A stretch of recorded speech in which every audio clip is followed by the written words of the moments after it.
Hello friends, तो आज के इस वीडियो में हम बहुत ही आसान तरीके से प्रेजेंट इंडेफिनिट टेंस के वाक्यों को बनाने के नियम सीखेंगे उदाहरण सहित। जैसे हमने उदाहरण की तौर पर यहाँ पर एक वाक्य भी ले लिया है। तो हमारा वाक्य है, क्या तुम किताबें पढ़ते हो।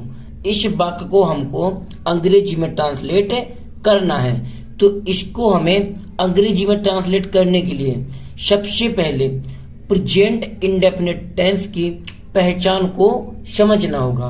तभी तो हम वाक्य को देखकर ये पहचान पाएंगे कि जो हमारा वाक्य है वो प्रेजेंट इंडेफिनिट टेंस का लिया गया है।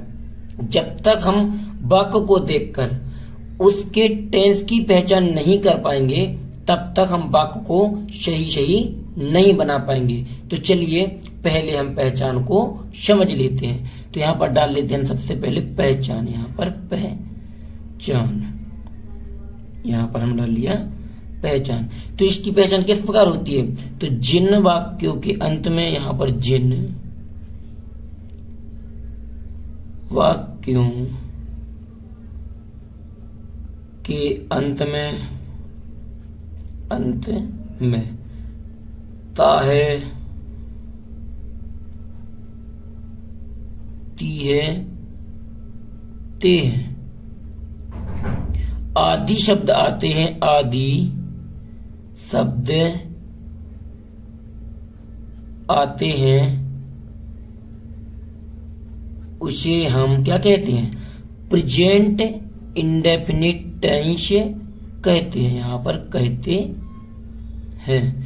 एक बार और समझ लीजिए, जिन वाक्यों के अंत में ता है, ती है, ते हैं, आदि शब्द आते हैं, उसे हम प्रेजेंट इंडेफिनिट टेंस कहते हैं। ये हमारा क्या हो गया?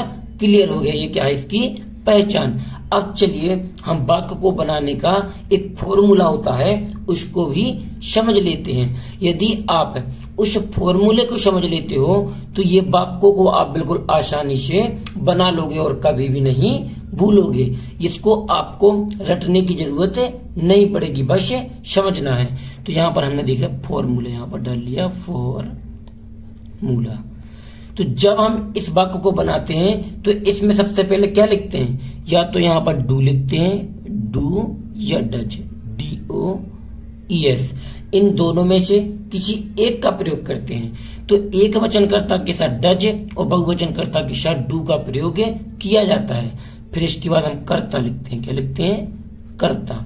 और फिर इसके बाद मैन वर्ब, यहाँ पर मैन वर्ब, जिसे हम हिंदी में मुख्य क्रिया भी कहते हैं। और इसी क्या लगाते हैं? First form. फिर इसके बाद क्या लिखते हैं? कर्म, और जिसे हम इंग्लिश में ऑब्जेक्ट भी बोलते हैं। और लास्ट में फुल स्टॉप भी लगा देते हैं। अब चलिए हम वाक्य को बनाकर भी दिखा देते हैं। हमारा वाक्य है, क्या तुम किताबें पढ़ते हो। हमको इस वाक्य को क्या करना है? अंग्रेजी में ट्रांसलेट करना है। तो इसमें सबसे पहले हमें क्या समझना होगा? पहचान। हम ये कैसे पहचानेंगे कि जो हमारा वाक्य है ये प्रेजेंट इंडेफिनिट टेंस से ही लिया गया है? तो इसके लिए क्या होती है? पहचान को हमने सीख लिया है, क्योंकि हमने ये दोनों पहले ही सीख लिए हैं। इसी के लिए हमने ये पहले आपको समझाए हैं। तो पहचान कैसे करेंगे? ते है, यहाँ पर ते हो, तो क्या है? ते हो। तो जिन वाक्यों के अंत में ता है, ती है, ते है, यदि ये शब्द आते हैं तो कौन सा टेंस होता है? प्रेजेंट इंडेफिनिट टेंस कहते हैं। तो हमें यहाँ पर ये पता चल गया कि जो हमारा ये वाक्य है वो प्रेजेंट इंडेफिनिट टेंस से ही लिया गया है। तो अब चलिए हम इसे बनाते हैं। तो इसमें सबसे पहले डू या डच का प्रयोग होना है। क्या होना है? डू या डच का प्रयोग होना है। यहाँ पर ये क्या शब्द क्या कहलाते? प्रश्नवाचक वाक्य, जिसे हम इंग्लिश में इंट्रोगेटिव सेंटेंस भी कहते हैं। यह हमारा क्या है? प्रेजेंट इंडेफिनिट का पार्ट 3 है। पार्ट 1 में हमने प्रेजेंट इंडेफिनिट टेंस के अफर्मेटिव सेंटेंस, यानी कि जिसे हम साधारण वाक्य बोलते हैं, हमने वो वाक्य बनाना सीख लिए हैं। और हमने पार्ट 2 में प्रेजेंट इंडेफिनिट टेंस के निगेटिव सेंटेंस, यानी कि नकारात्मक वाक्यों को बनाना सीख लिया है।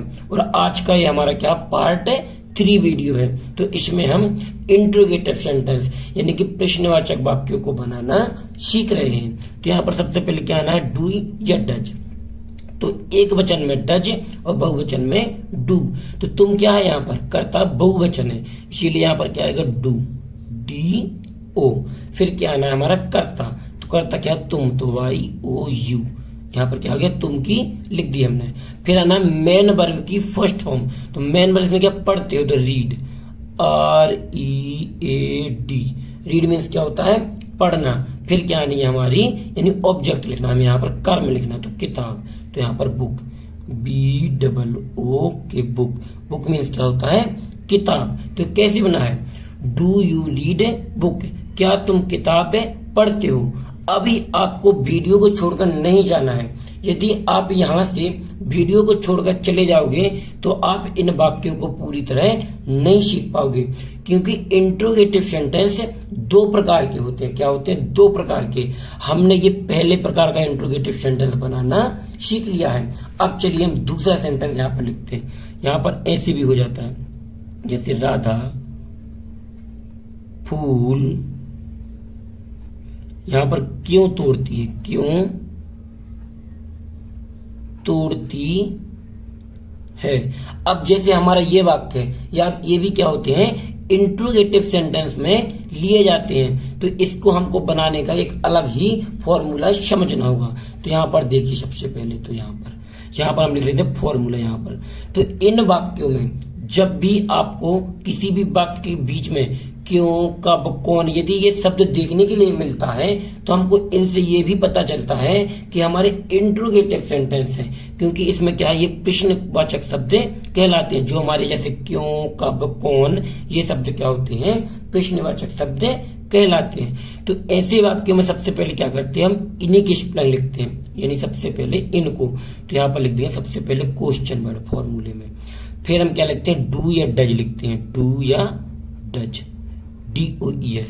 और फिर हम कर्ता लिखते हैं यहाँ पर, फिर मेन वर्ब लिखते हैं और फिर कर्म लिखते हैं। इस तरीके से हम इन वाक्यों को बनाते हैं। तो चलिए हम आपको बनाकर भी दिखा देते हैं। सबसे पहले क्यों की, तो वाई, WHY। वाई मीन्स क्या होता है, क्यों। अब क्या ना इसके बाद डू या डज। तो राधा क्या है, बहु, यानी राधा एक वचन करता है, इसीलिए यहाँ पर आएगा डज, DOES। अब क्या ना है कर्ता, तो कर्ता इसमें क्या, राधा, तो RADHA। अब आनी मेन वर्ब, तो तोड़ती है, तो प्लक, PLUCK। प्लक मीन्स क्या होता है, तोड़ना। फिर क्या आनी कर्म, तो कर्म इसमें क्या दिया, फूल, तो फ्लावर, FLOWER। और लास्ट में फुल स्टॉप भी लगा देंगे। तो ये कैसे बना है, why does Radha pluck flower, यानी कि राधा फूल क्यों तोड़ती है।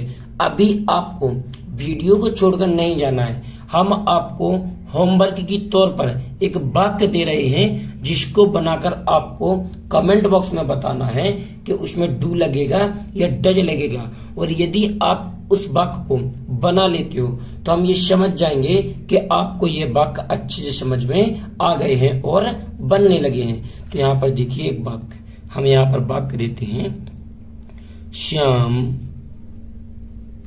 बाजार